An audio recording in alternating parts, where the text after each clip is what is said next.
Leclerc, votre analyste pour VentureInvestor.be. Voici la mise à jour en vidéo de mon avis concernant les actifs corrélés au dollar US. Alors cette analyse se fera pour la semaine du 13 mars en collaboration avec FXCM sur la plateforme TradingView. L'information habituelle sur les risques, vous savez que le marché comporte des risques et des pertes, n'est pas adapté à tous les profils d'investisseurs. C'est à vous-même à évaluer vos propres risques. Moi, je ne suis pas là pour vous conseiller dans vos opérations.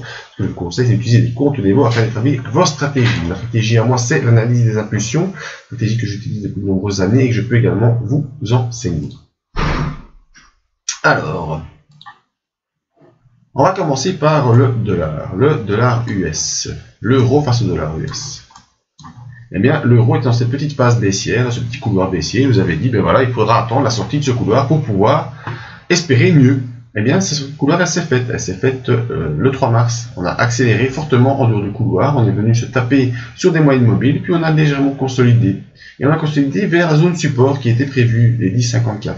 Une fois qu'on est consolidé sur cette zone, on a réaccéléré pour venir maintenant se terminer tout proche de la M100 et peut-être espérer une poursuite en direction des 10,079. Alors c'est intéressant cette histoire parce que c'est vraiment des cas d'école quoi en fait au niveau trading. Si vous avez des notions de trading, des notions d'analyse d'impulsion, c'est vraiment très facile à analyser. Une fois que vous avez cette grosse bougie haussière qui part, vous savez qu'il va y avoir un coup de back.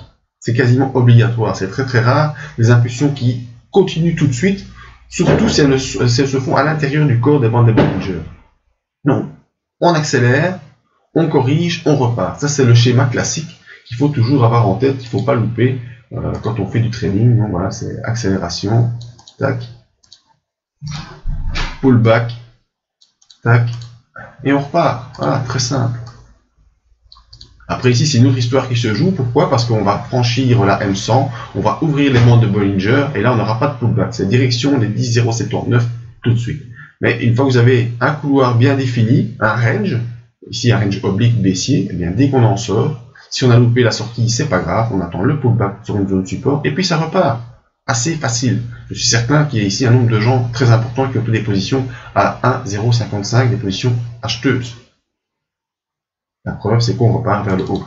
Les indicateurs MACD croisent à la hausse, même s'il est sous zéro, et pour l'instant, le RSI n'est pas encore au-dessus des 60, donc on n'est pas encore en pleine puissance de cette impulsion.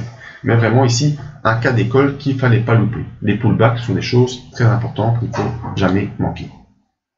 Alors, on continue avec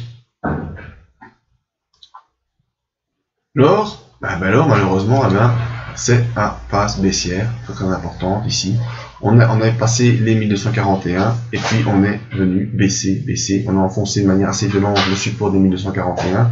On est continué, on est venu se poser sur les 1017 qu'on a enfoncé directement. Et là, on poursuit simplement. Donc c'est l'impulsion baissière qui se poursuit, même si on a ici une petite réaction. Pourquoi? Ça, c'est des choses aussi qu'on voit dans les bases d'analyse de trading. On a eu 3 sorties de bande de Bollinger. 1, 2, 3. Et après une sortie de bande de Bollinger, on corrige et un retour vers la M7 ou peut-être la M20. Mais l'objectif restera toujours baissier dans cette impulsion en direction des 1178. Donc pour l'or, poursuite baissière probable. Pour l'euro, poursuite haussière probable. Voilà, c'est la même chose dans l'autre sens. Sortie de bande de Bollinger, après le pullback, on poursuit vers les 1,079. Cas d'école. Sur le pétrole, c'est une accélération très forte et très puissante, mais c'est également un cas d'école que je vous avais averti. Par ce triangle ici, triangle haussier, en disant attention, on est dans un triangle, il y aura une sortie soit par le haut, soit par le bas, et on peut reporter comme objectif la hauteur du triangle. Donc j'avais reporté ici, parce que je voyais plutôt une sortie haussière avec un objectif sur les 60, mais c'était une sortie baissière, pas de problème, on s'adapte. Et l'objectif baissier était en dessous des 53. Et si on passe en dessous des 53, on sait qu'on passe sous la M100, et donc il y a également une poursuite qui se fait. Alors, également le pullback ici, cas d'école toujours. On sort du triangle. Mes flèches s'effacent toujours, mais bon, vous comprenez. On fait un pullback sur le triangle. Et puis on part dans le sens de la sortie. Voilà. Très facile les pullbacks. Tac, tac, tac. Sortie de triangle, objectif, la M100. La M100, ça a été fait.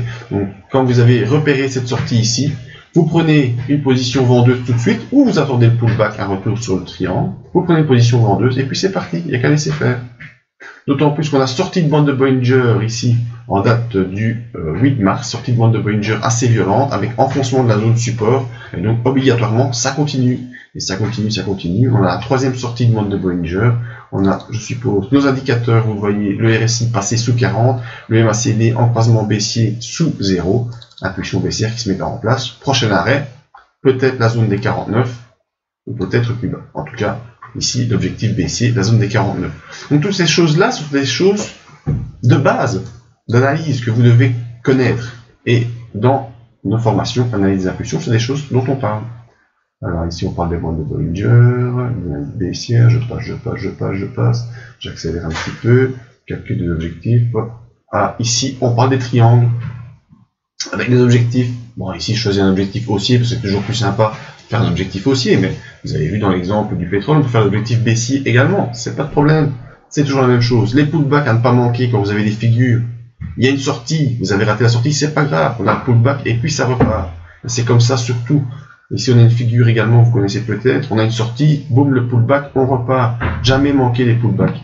Si vous avez raté la sortie, pas de problème, pas de panique, vous avez toujours le pullback. Ce sont des cas d'école d'analyse technique que vous devez absolument connaître. Ici, sortie de triangle, on calcule l'objectif, voilà, il est aux environs de 52. On a loupé la sortie, c'est pas grave, on attend le pullback. Une fois qu'on a fait le pullback, qu'on voit que ça repart, tac, on peut prendre en direction de l'objectif. Voilà, tout ça pour vous dire qu'avec cette analyse, eh bien, le pétrole baissier, objectif 49,02. L'euro à contresens haussier, également le cas d'école, le pullback, sortie, pullback, on repart. Ici, maintenant, bande de Bollinger, mise en place d'une impulsion haussière, direction 1,079.